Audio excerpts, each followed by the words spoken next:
Hello, friends. Uncle Marv here with another episode of the IT Business Podcast. We're back after a tiny little hiatus last week. I was in Orlando, Florida at the ASCII Edge 2025 Orlando edition. And folks, let me just say this. I went up for that. I also had a client in the Orlando area that was moving.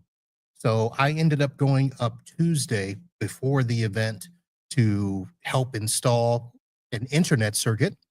Then I was at the ASCII event Wednesday and Thursday, then back to the client on Friday, back on Saturday, back on Sunday. And yes, Monday morning, I had to check in and make sure that everything was working. If you follow me on the Facebook, you would have seen some of the joy that I had when the client found out Saturday morning that they were not getting the cubicles that they were supposed to be getting. They were actually coming from Tampa. They had an office there that they were doing some stuff with. They had 10 cubicles that they were going to get picked up Saturday morning, trucked over to Orlando Saturday afternoon, and the workers showed up and said, "Nah, we're not moving those." After the company came out, saw the cubicles, quoted the cubicles, got a deposit for the cubicles, but apparently did not check with the workers to see if they could take the cubicles apart and put them back together. So we scrambled. There were 4 cubicles locally that a company was able to go and get done for us. And some of you commented thinking that I was putting together those cubicles. No, that is not the type of work that I do. So I was not the one doing the work on the cubicles. I was helping to supervise and helping to find other options where we could get computers set up so that they could work on Monday. So what ended up happening is we have 9 of the 13 computers up and running. They have 4 more cubicles on the way. That will be another story. Some of you, I believe, are here because you saw the word condom in the program description for tonight, thinking it was clickbait. It is not. It is a part of the swag segment, and that will be coming up a little bit later. Yes, that is not clickbait. That is real. Let's see here. I talked about my 6 days away. Well, you know what? I didn't even say this. So 6 days. I told you I left on Tuesday. Left Tuesday around lunchtime, came back Monday around lunchtime. 6 days straight is the longest that I have been away from my house or where I was living, where I could sleep in my own bed since, I don't remember the year, it's going to be in the 90s, when I went to go see my future wife in Ohio between Christmas and New Year's and actually decided to stay. So that is the longest amount of time that I have been away, and it was not fun being in a hotel for all of that time. Now, granted, I had the ASCII event. I had people there keeping me company, and it was fantastic. And she did come up and join me for the client move. She actually helped and assisted disassembling and reassembling computers there. So she was there for part of the time, and then she came back on Sunday. I came home on Monday. So it wasn't like I was away from her, but I was away from home, and that was not fun. So we'll talk a little bit about that. I should say that, let's see. Oh, let's do this. So our show tonight, as per usual, presented by NetAlly. And NetAlly, as of course most of you know, is a great tool in the sense of helping you simplify, secure, and troubleshoot your networks with the #1 ally in network testing. Some of you are waiting for some videos that I'm going to do with that, but let me actually show you this, because yesterday I was out at a client site, and I'm going to move this to try to show you as much of this as possible. I think that's the best I can do. Nope, I think I can do this. So when you go out on site and you have one of the network tools and you are signed up for Link Live, when you need to test a network connection, you can have it email you the success or failures of those tests. Of course, if it fails, it's going to stay in the queue and will only send you that email the next time there is a successful connection. But I had a client, one of my two clients that ended up getting bought and purchased. This was my medical office. And this was the company where the new IT department literally said, come take all of your stuff and get it out. We're replacing everything. So we're talking, well, they kept the server, but that was a whole nother story because the backup was just, okay, let me at least tell you this much. They were trying to copy over stuff from the server and it failed. But I had already handed it off to them. They were working on it and that was their problem. But everything else we got: computers, phones, switches, access points,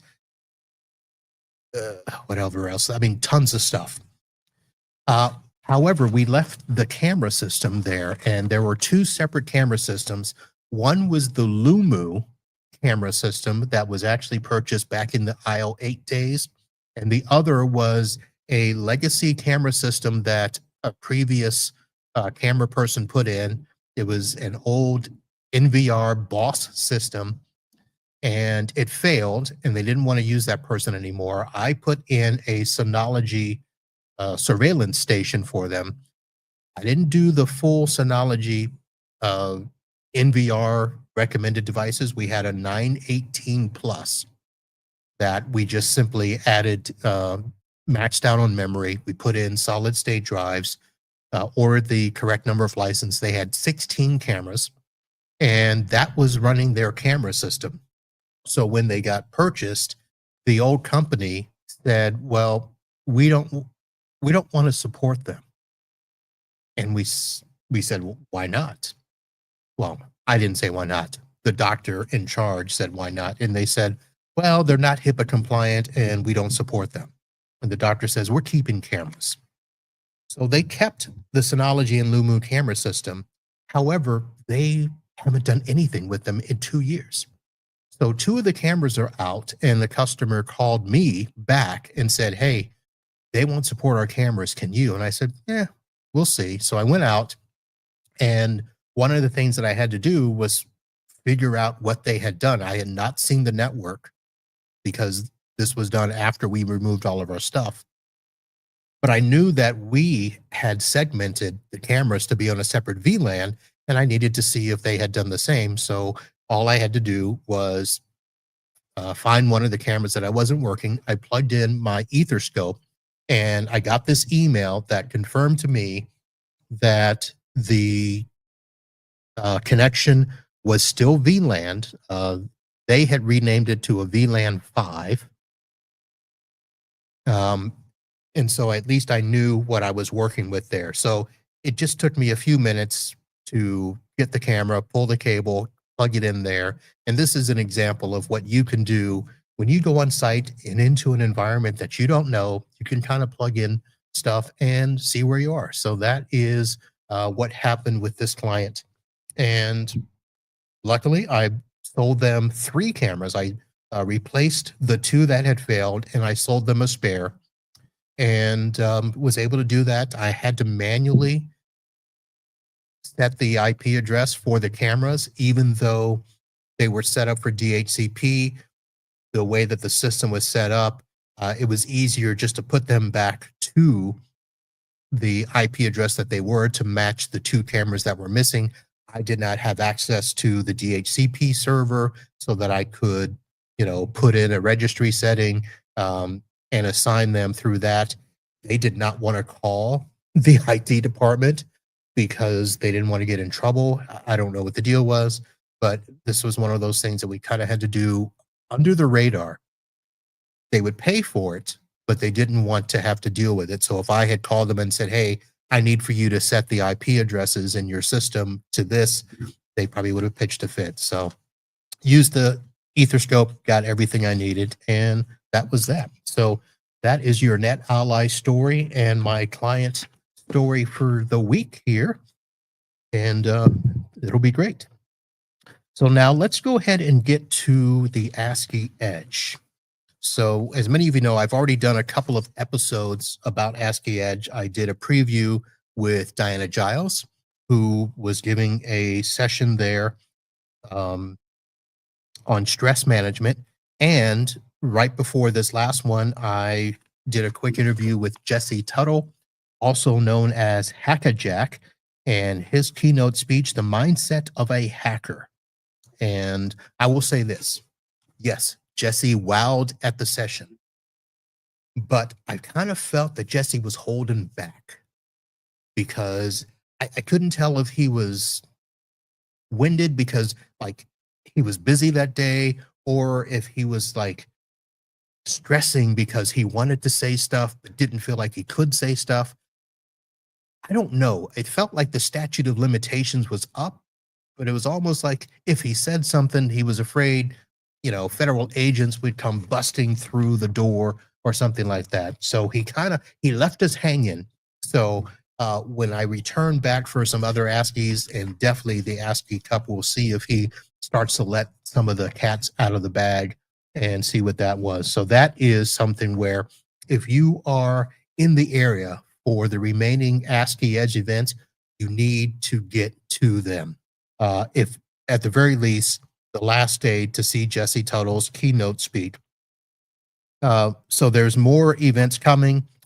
Newark is in April, Chicago in June, Columbus, Ohio in July, Toronto in August, Dallas in September, and Philadelphia is the ASCII Cup, the last event of the year.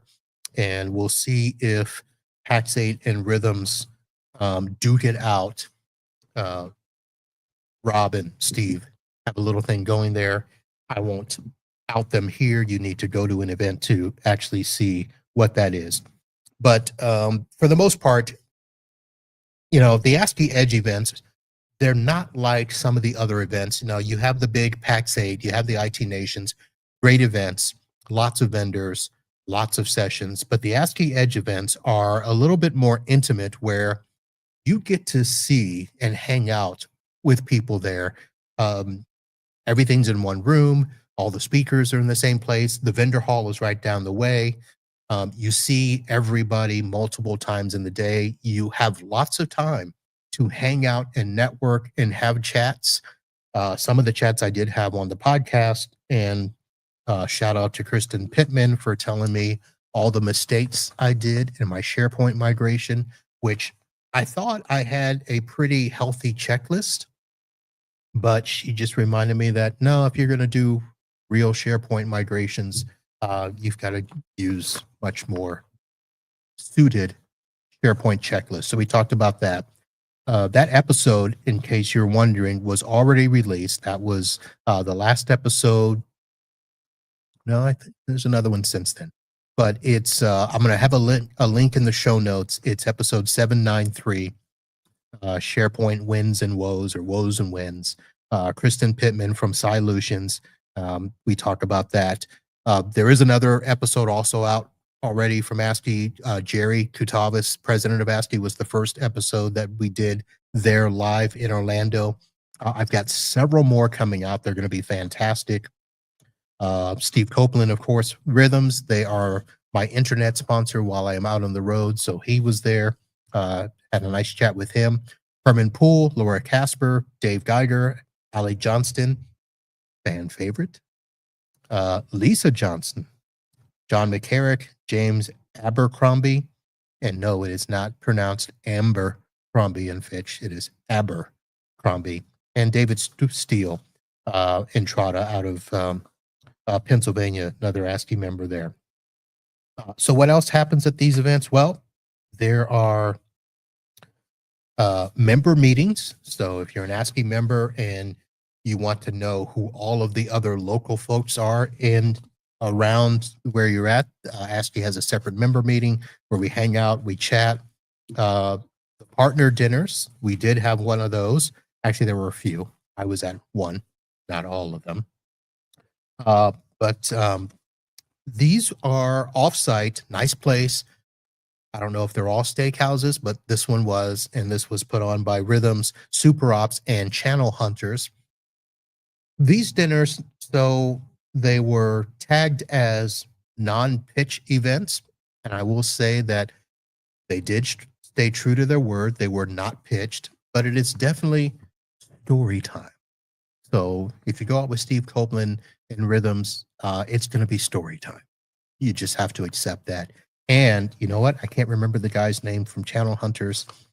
He's got good stories too, lots of them. I can't share those either. Oh, but I will say this. If Steve ever orders a drink, what is it? Flaming Onion Old Fashioned or something like that. And if you're not a bourbon drinker, just say no. This drink, so a little bit of personal information. I'm not a big drinker. Well, I'm not a little drinker either. Let's just say that if I drink one drink a month, that's a lot.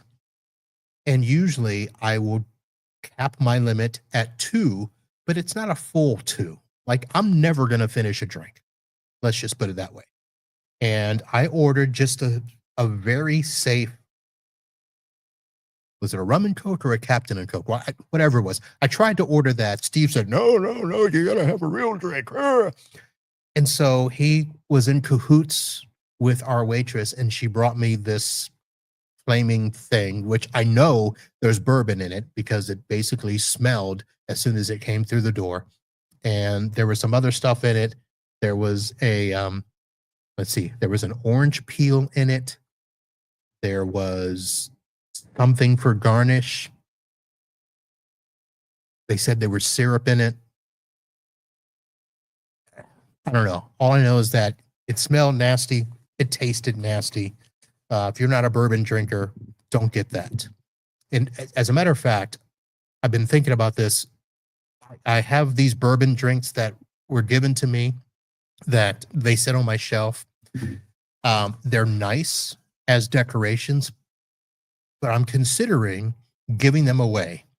So that will be something that I can have you all reach out to me. If you are a bourbon drinker and you want these, I'm not just going to give them to you. We're going to figure out a way for me to give these away that's in a nice, respectable manner, and they can get the attention that they deserve. Because I hear, the Buffalo Trace and I forget,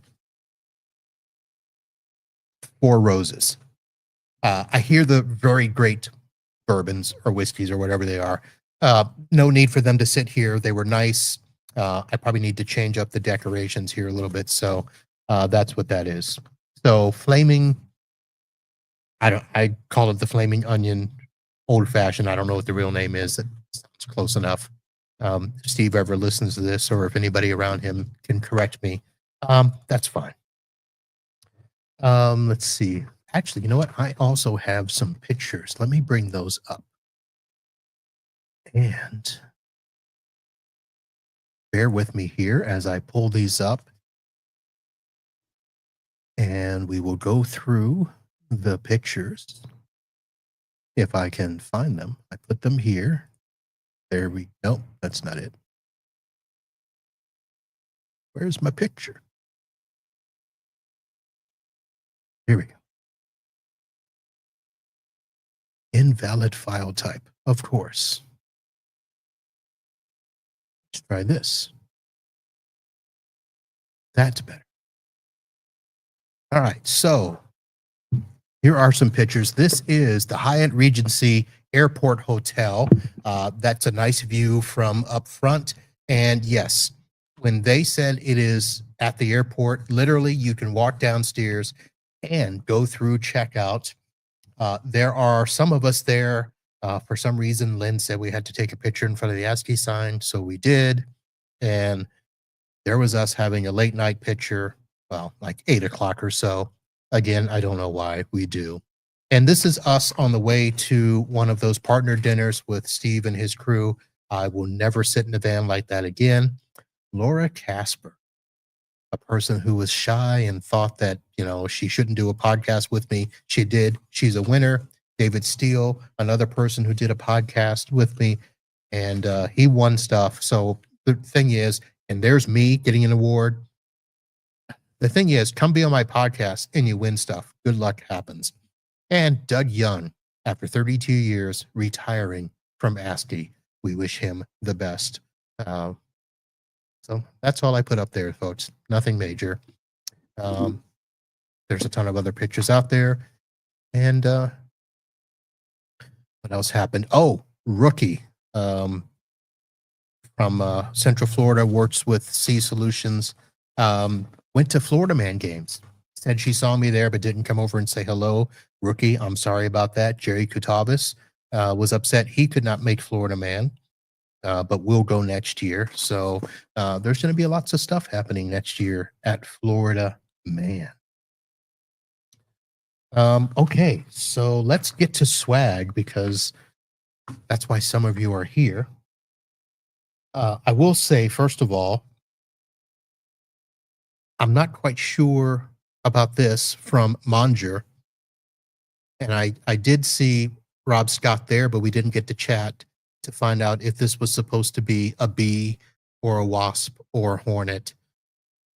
We'll find out from him soon, so that will go up on the shelf. The wings aren't even right. They're just, I don't know, whatever that was. Of course, some fan favorites there. Sonic Wall has some new hat colors. I don't know. It's not as bright orange as it used to be, but that's there. I have 2 podcasts coming up with the Kronos Fellows, so they were there. Had some nice travel mugs there. Oh, an updated Rhythms Stanley fake mug that came with a Red Bull inside. I did not drink it. I do not drink the Red Bull. I'm not sure if it's good or healthy or not. Somebody can let me know that. And then there was this. And let me just say, folks, that when I go to conferences, it's usually a good sign when somebody runs up to me as a vendor and says, Marv, you got to swing by our booth. We have some swag that I think you're going to love. It's another thing when a vendor comes up and says, Marv, please don't make fun of our swag because it looks like a condom. But it does. And not the kind that is, I don't even know if I can say this properly, but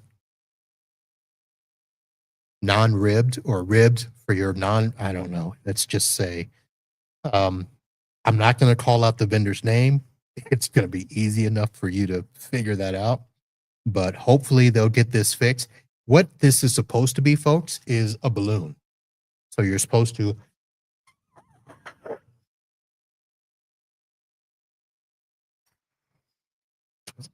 blow it up, and then it's supposed to be the little boppity bop balloon from, the 80s when you would listen.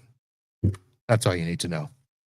So there is, I'm not going to name a swag winner for this ASCII event, but I'm definitely going to name a swag loser. And that is the condom on a string from this vendor. So, but they called it out themselves. They knew. They knew. Hopefully they'll get that fixed. So, let's just say that these vendors did not lose. The vendors that actually helped me participate at the events there. Of course, I mentioned NetAlly already. And of course, Rhythms was my internet provider while on site. The internet in a box worked out really well. You can revolutionize connectivity with portable, reliable 5G and satellite solutions. So that was fantastic. Let me see if I fix this. LionGuard. They are my gear sponsor for 2025. Automate, protect, and empower your IT services with LionGuard's attack surface management. VoIP, and yeah, I still haven't fixed that because I wasn't here. Cloud communications built for MSPs, streamline operations, and enhance client engagement.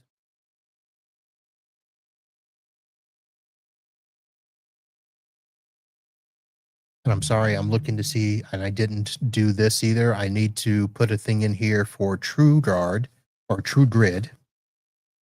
They don't listen, so they won't know that. TrueGrid, secure RDP connections without VPNs, eliminate vulnerabilities, and ensure compliance.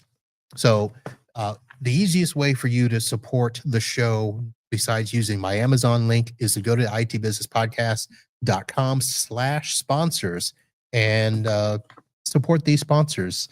I do use most of them.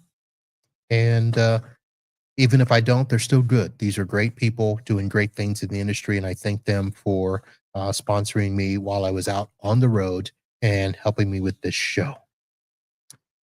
All right, let's move along to some of your favorite parts. Our Florida man story tonight is not that guy. What is up with things here? Our Florida man story tonight is a man that was accused of DUI after falling asleep in a Taco Bell drive-thru. And this is in honor of Florida man. I will be attending the Florida Man Games in 2026 and hope to see you all there. So, the arrest of James Christopher Powell in Brooksville, Florida on April 1st, 2025, following an incident at a Taco Bell drive-thru. So, according to the Hernando County Sheriff's Office, Powell fell asleep in his vehicle while awaiting his order, awoke to retrieve his food, and subsequently struck a parked car while trying to exit the premises. Now, why were the Hernando County Sheriff's Office following him? Well, basically, a concerned citizen had contacted HCSO to report a reckless driver traveling eastbound on Cortez Boulevard in Brooksville. The caller followed the vehicle to a Taco Bell, where the driver, later identified as James Christopher Powell, fell asleep in the drive-thru lane. And he fell asleep so long that deputies arrived to find his vehicle stationary but running, with his foot on the brake and the transmission in drive. After waking him, officers observed slurred speech, dilated pupils, and delayed motor responses consistent with central nervous system depressant use. In other words, dude was on some drugs. So he woke up and basically tried to go on about his deal, grabbed the food, tried to leave, and then while maneuvering out of the parking lot, he struck a parked Chevrolet Malibu. No injuries were reported, though the Malibu's rear bumper sustained moderate damage. Deputies conducted a field sobriety test, which Powell failed, leading to his arrest for DUI under Florida Statute 316.193. A subsequent search of his vehicle revealed no controlled substances, but blood drawn via warrant later tested positive for benzodiazepines. And no, I don't know what those are, but I assume that they're really good drugs. So he got all of that stuff, and his mugshot database listed an additional charge for grand theft auto. So I guess he stole the car that he drove drunk in to to a Taco Bell drive-thru and fell asleep. So that is your Florida man story for today. And as you can see, I have no guests because, as I'm trying to do on a regular basis, is when I attend a conference, I leave the next live show open for an after the conference recap. And that's all this was. So that's going to do it for tonight. As I mentioned earlier, all of the people that I listed that I did live show podcast on site with, those are going to be coming out probably at the pace of one per day. The next one out is Steve Copeland with Rhythms. And down the road, all of these will come out. They're going to be fantastic. Again, Kristen Pittman was released yesterday, episode 793, Jerry Kutavas 792. I'll have linked to those. I'll also have a link to the ASCII Edge website where you can go and sign up for any of the remaining ASCII Edge events throughout the year, events.ascii.com. And if you're not a member of ASCII, consider it. Great discounts, great fun. And as we told the people at the partner dinner, come for the discounts, stay for the people. That's going to do it, folks, for this episode. We're going to have tons and tons of episodes here over the next couple of weeks, both audio and video. Subscribe to us on any of the social media channels, YouTube, LinkedIn, and the Facebook, or head over to the website, click on the follow button, find your favorite podcatcher, and catch the audio shows whenever they are released. Hope you all had a good night. We'll see you soon. And until next time, holla.